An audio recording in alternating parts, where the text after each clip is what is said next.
In this video, I want to talk about how, as a driver or another road user, you should try to help someone that has just been in a collision if it's safe for you to do so. We're driving down this road and shortly we'll come across a motorcyclist that has fallen off their motorcycle. I don't know how the collision had taken place, but we can see as we're coming up here, there's a few people that have actually stopped here to I think, either see what's happening or come over to assist. It just so happened to be that we were one of the people that arrived just at the moment that this had happened.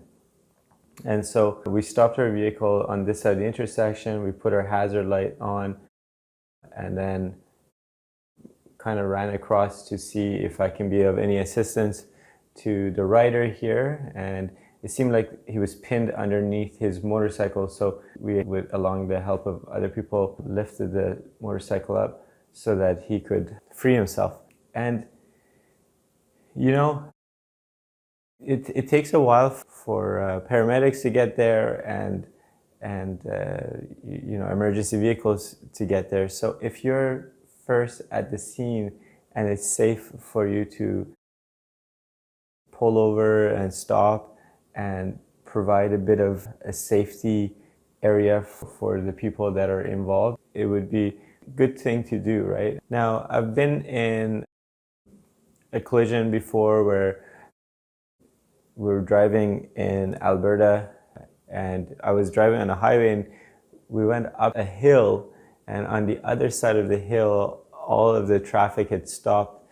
And so I came to a stop behind a vehicle and I was literally the last car sitting in the batch of cars there. And unfortunately, a truck that was coming up the hill just behind me didn't realize that we were all stopped. So they weren't able to stop in time. They rear-ended my vehicle and they had so much momentum that after they hit my car, they carried on and hit another few cars before they finally came to a stop. And you know, the congestion was already there before the collision had happened. But then obviously with the collision, now there was even more congestion.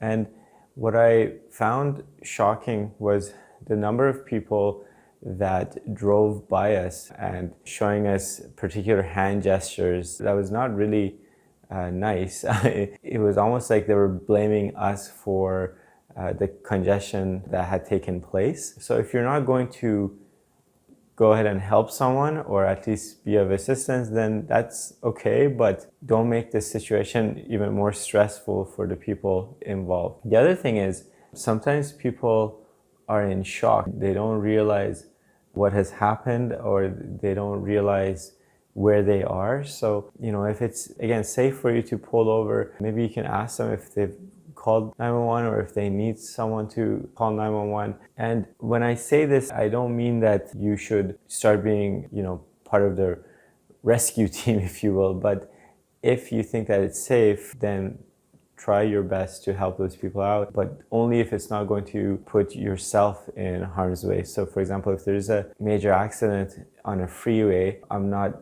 suggesting that you pull over and then run into the middle of a freeway, because that's a bit of a dangerous situation to be in. But what you could do is possibly pull over where it's safe and call emergency services. So just remembering that we're all sharing these roads, and even though we don't know each other, we're all on the same team, right? So driving is a social activity. We're all there to help each other out, not only to be able to get to where we need to by, you know, making space for each other, but also in the odd event where someone's had a collision, being of assistance to other people. It's really comforting to know that someone's coming over to ask you how you're doing or if they can help you. And sometimes people just don't know what to do, right? They've had a collision and they're in a state of shock and they don't make the best decisions. And sometimes the bystanders or someone that's seen it is better at figuring out what's going on.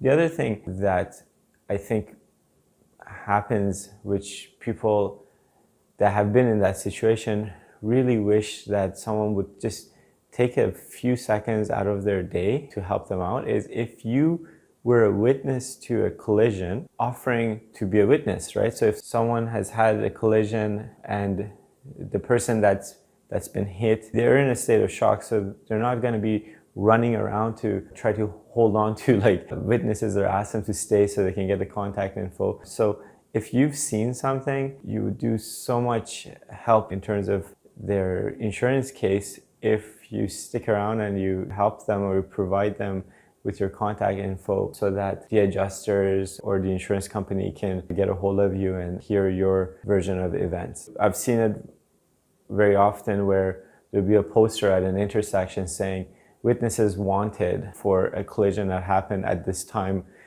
And I'm thinking, you know, a lot of people probably witnessed that, but then they just drove off, right?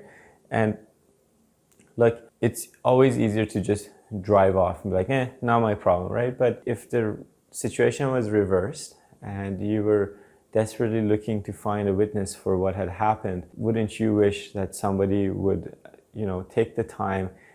Yes, it's an inconvenience, but take the time, 5 minutes, just to stop, ask you how you're doing, ask you if you need me to call someone, and also providing your contact info in the event that they need it later on. So I hope you learned something from this video, and I'll see you in the next one.